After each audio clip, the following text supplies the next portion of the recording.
segment 2 of the weekly waffle, because last night, Dan, the four quarters was all about smiling. Yeah. And Tom Waterhouse. Tom Waterhouse, and he knows what punters what. Yeah, but what about Robbie? Smile. Did you see Robbie in the lift? He smiled too. He's a champion. Funniest tweet I heard was someone said to me, "Want to see him ride a motorbike?" 70 flies like a catch. Yeah, it'd be great. A society, as we know, stuffed because of what happened last night. Oh yeah. A bet on footy. Well, it wasn't before the four corners, but after the four corners, I went out to lie down. I wasn't sure whether to take it out of the rack this morning. Although, look, I do agree. I'd like to see less punting talk during footy matches. Yep. Just cut it out and let's get on with life.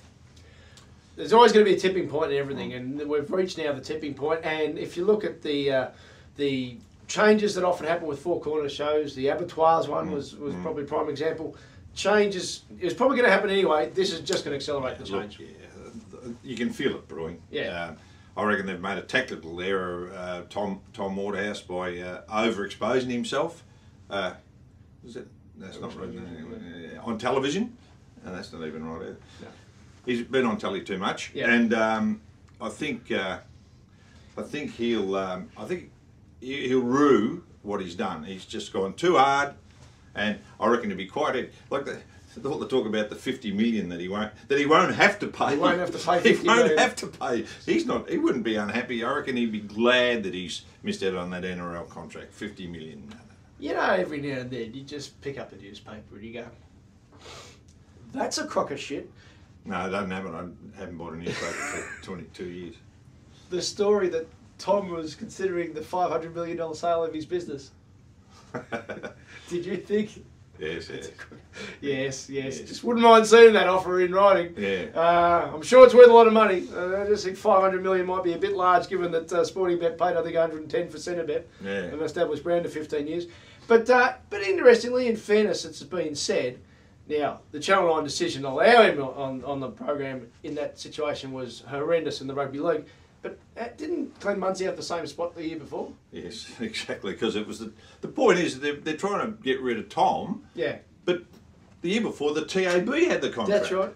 So I think nobody seems to worry about that. No, we're going to have Tom off, but we're going to have TAB in there. Because if you're an individual, you can attack an individual, but you can't attack a corporation. Hence, last year when I had a shit Derby day, did I comment? No one was ringing up a Herald Sun going, "Get those journos who didn't take winners either." But we weren't happy with you now, so fair enough too. Said I was great. But here's the tipping point where it's going. Labor MP Stephen Jones, who's been part of an anti-gambling crusader, but this is where it links into racing, where racing actually has an opportunity. Gambling's part and parcel of racing, of course, but it's not yet part and parcel of watching football and cricket. I think people feel very uncomfortable with it becoming so entrenched. So, in other words, racing's got an opportunity here because even anti-gambling crusading MPs, is that a job title, anti-gambling crusading? Yeah, it's a job title. Well, even they're acknowledging, well, racing is a wagering sport. So, when the crackdown comes on all this sport, well, that money has to be spent somewhere. The only trouble with racing, it's on the racing channel that only racing people are watching. It's a little bit on Seven Mate, which only the racing people are watching. It's not on mainstream, and it's not gaining that access to the rank and file. But the other problem with racing is the outside community, people who don't love racing like we do, think racing stinks. Well, too many of them do. They do, unfortunately. Look, the other thing is that the more young people are learning to bet. Yeah. Like I don't know too many young people that don't know the odds and understand them. Let's say in their early 20s, my daughter's friends, they seem to know what it is, and they probably do have a bet on the sport. Yeah. At least that encourages them to have a bet and maybe then have a wager on racing at springtime. They're not going to wager on racing at any other time. They're not that interested. They're not interested. They'll have a bet at Cup Week, and might have a Cox Plate bet.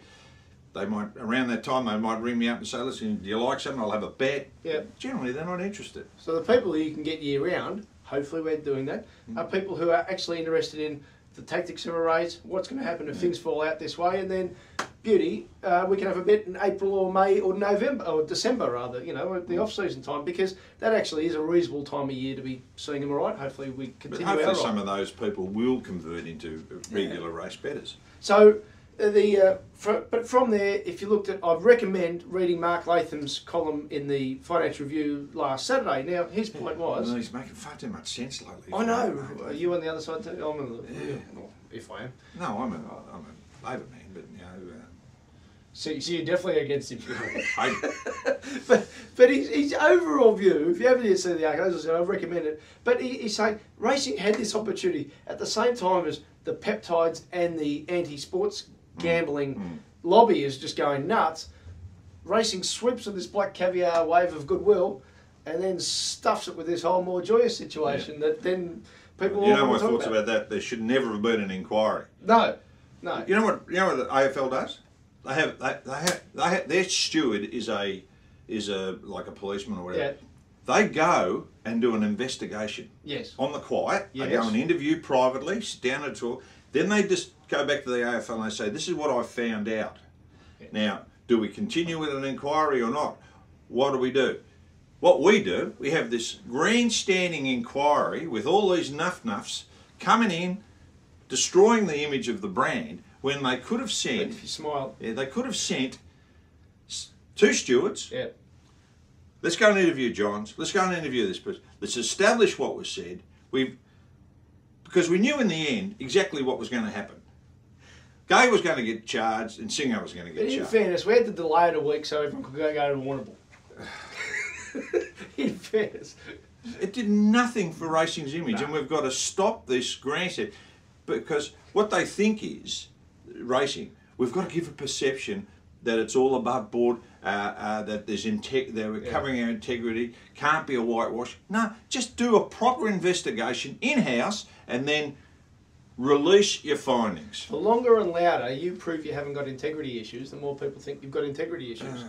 And which leads us to this situation in Victoria at the moment. So now get this right, because it is important. The Victorian Police Deputy Commissioner Graham Ashton said jockeys and trainers will be banned if they were able, under wiretaps, the Telecommunications Act, able to pass on all of this information to the sport.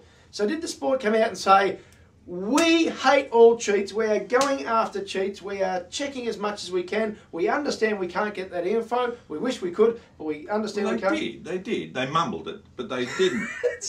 They didn't. You know, they didn't... But did they say, if we find any jockey or trainer, did they empower stewards more? Because when we as consumers all year round, customers, see a ride that we think is horrendous, we know that the stewards then have to think, God, the stewards will go through this, they'd say, right, we'll haul him in, he'll have to say that he didn't mean to do that, we'll have to try and prove that he meant to do that, then we'll go and we'll give him time, and then he'll appeal, and then we'll get a retired jockey to come out and say, now the angle of the dangle was this, and then the judge will say, yeah, there is a benefit of doubt, you can be cleared. Instead of just saying, that's a shit ride, have 2 weeks off. Yep, I agree with that. Knock that on the head. So, but I don't think the stewards think that the administrators have their back to go harder, because too often when they go hard, they're left out dangling. They were left dangling in the spring. You're doing a Carolyn Wilson on me.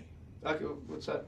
You're thinking for the stewards. You're saying you haven't spoken to the stewards. You just think the stewards. Exactly. I don't know about that. Well, why wouldn't they go harder on bad rides?